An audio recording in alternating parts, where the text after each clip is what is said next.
maestro. Y cuando se sentaron a la mesa, mientras comían, dijo Jesús: de cierto os digo que uno de vosotros que come conmigo me va a entregar. Entonces ellos comenzaron a sentirse a entristecerse y a decirle uno por uno: ¿seré yo? Y el otro: ¿seré yo? ¿Seré yo? Él respondiendo les dijo: es uno de los 12 el que moja conmigo en el plato.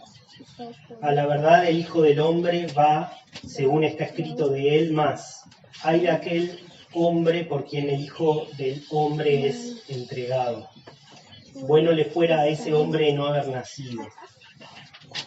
Y bueno, y después vemos la institución propiamente dicho de la cena, ¿no? Lo que ya conocemos, el pan y el vino, como cuerpo y sangre del Señor, simbolizando su muerte por nosotros. Nosotros tenemos acá una imagen de una mesa donde está Cristo cenando físicamente, o sea, su última comida antes de morir, literalmente. Además, una cena muy particular porque el Señor le pide a sus discípulos que busquen el lugar apropiado que Él les indica, que se prepare de tal o cual forma, y es en un lugar y en un momento muy íntimo, donde solo participaron las 12 personas que pertenecían al núcleo más privado de Cristo, ¿sí? El Señor siempre, durante todos sus 3 años de servicio, estuvo acompañado siempre de seguidores. Un grupo pequeño de 12 por momentos grupos medianos y por momentos multitudes que eran en tal número que solo se llegaba a contar por referentes de familias, por cabeza de hogar, digamos.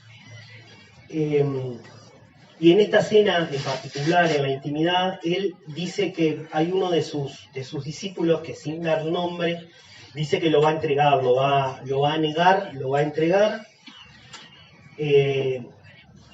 Y da un dato muy en particular y se refiere a esa intimidad que está sucediendo ahí, que es una persona de tal forma, digamos, engañadora, que hasta está en ese momento comiendo con él y haciendo la misma acción, digamos que sería comer del mismo plato o beber de la misma copa, ¿no? Cuando dice que moja conmigo en el plato.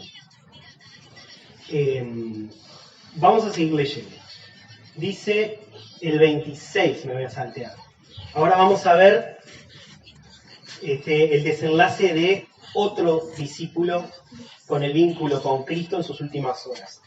Cuando hubieron cantado el himno, salieron al monte de los olivos. Entonces Jesús les dijo: todos os escandalizaréis de mí esta noche, porque escrito está: heriré al pastor y las ovejas serán dispersas. Pero después que haya resucitado, iré delante de vosotros a Galilea.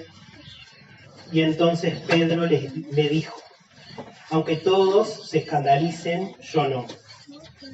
Y Jesús le dijo: de cierto te digo que tú hoy, en esta noche, antes que el gallo haya cantado 2 veces, me negarás 3 veces. Mas él con mayor insistencia decía: si me fuere necesario morir contigo, no te negaré. Y también todos decían lo mismo. En una escena tenemos diciendo a Jesús: hay uno de ustedes que me va a negar completamente y me va a entregar. Y todos decían: ¿quién será? ¿quién será? ¿quién será? Y se preguntaban, se armaba. Yo le decía a los jóvenes el otro día, en política sería como una casa de brujas: ¿quién es el mentiroso acá? ¿Quién es el culpable? ¿Quién es el engañador? Y en esta otra escena le afirma a Pedro que él lo va a negar, y los demás responden diciendo: no, yo pienso lo mismo que Pedro, te vamos a seguir hasta el final, no va a suceder eso. ¿Ah? Eso es lo que tengo de lectura, ¿sí? Ahora pensemos un poco en cómo es el desenlace, que ya lo conocemos, de cada una de estas 2 vidas. Judas lo entrega, o sea, digamos, buchonea, canta a los sacerdotes de la época, que junto con soldados lo van a buscar, el dónde va a estar, el qué va a estar haciendo, ¿sí? Por dinero. Públicamente Judas lo condena, lo vende, lo engaña y lo traiciona, lo niega. Y Pedro también, cuando ponen preso a Cristo y se lo llevan, Pedro está armoniosamente calentándose al frente de un fogón junto con los soldados que seguramente habían apresado a Cristo y después lo iban a castigar. Está en la escena y está buscando su propio confort. Eso era lo primero que yo veía, que era calentarse. Seguramente Pedro tenía frío. Y cuando tres personas diferentes le preguntan frontalmente adelante de las personas que lo rodeaban, seguramente era una multitud, Pedro lo negó 1, 2 y 3 veces. 1, 2 y 3 veces. Incluso utiliza, digamos, dice que como que Dios no, algo así como que Dios no lo haría mentiroso, que lo que él está diciendo es así, que él no conoce a esa persona. ¿Ah? Entonces tenemos a 2 discípulos negando completamente su vínculo con el maestro que habían acompañado durante 3 años, y el maestro que les había mostrado una vida completamente diferente, se había mostrado como Dios, como Salvador a ellos. Pedro obviamente tiene ese clic en su vida luego de que lo niega, cuando escucha el gallo, y vemos, después de que sucede todo lo que sucede con Cristo, que Pedro se acerca con el Señor y tiene una conversación íntima donde el Señor le dice que si verdaderamente lo ama, como dice, que a partir de ahí se encargue, por favor, de sus ovejas, de los que van a venir, se encargue de su obra, de poner las manos en el arado y de ser líder para los 10 que iban quedando de sus discípulos. Pedro incluso es el que se encarga de reunir a los discípulos, tenía un liderazgo importante. Entonces vemos en la figura de Pedro que Cristo ve una persona completamente arrepentida cuando todo sucede. Arrepentida. Y después en su obra, cuando vienen los hechos de los apóstoles y demás, es una persona completamente arrepentida de lo que hizo, una persona que entiende a partir de ahora la verdad y que la predica. Y tenemos por otro lado a Judas, que miserablemente lo único que le nació de su corazón, por ser, como dijo Jesús, hijo de perdición, fue quitarse la vida. Ni siquiera pudo reflexionar en que su miserable vida era propiedad del maestro al que había negado. Fue tan, digamos, el nivel de altivez o de no, digamos, no entraba en él el arrepentimiento, sino más bien un remordimiento de conciencia. Y esa es la diferencia entre un apóstol, un discípulo y el otro. Los dos lo niegan, uno se arrepiente y el otro simplemente tiene remordimiento de conciencia.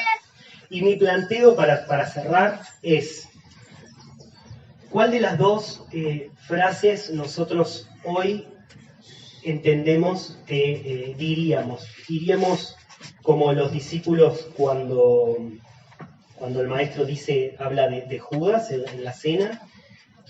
¿Seré yo, será él, será este otro? ¿O tenemos una frase diferente como la que dicen cuando habla de quién lo va a seguir hasta la muerte y más allá? ¿Cuál es nuestro punto de vista? ¿Dónde estamos parados cuando le fallamos al Señor? ¿Dónde estamos parados? ¿Estamos parados en un punto de vista de simple remordimiento de conciencia? Esto lo hago porque así me han dicho que está bien, esto lo hago porque los demás lo hacen, esto lo hago porque desde chico lo practico así, o es un verdadero arrepentimiento cuando yo le fallo al Señor, cuando le soy infiel al Señor? ¿Cuál es mi postura?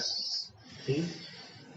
Bueno sería que nuestra postura sea de arrepentimiento que encontramos solo con el Espíritu Santo en nosotros, arrepentimiento que nos lleva a verdaderamente decirle al Señor, con mis fuerzas no puedo, pero ayúdame, Espíritu Santo, a seguirte hasta el final, a no continuar fallándote. y si en algún momento tropiezo y vuelvo a fallarte, poder levantarme y seguir.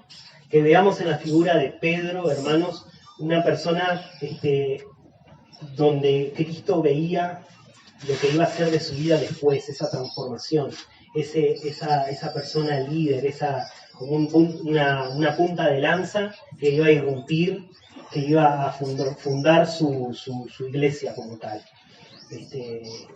Y no seamos, y esto es duro, pero es así, no seamos como lo que Cristo veía en Judas, una persona que iba a cometer el peor error de su vida, pero que aún así, viendo sus consecuencias, no se iba a arrepentir, sino que iba a tener solo apenas un remordimiento de conciencia.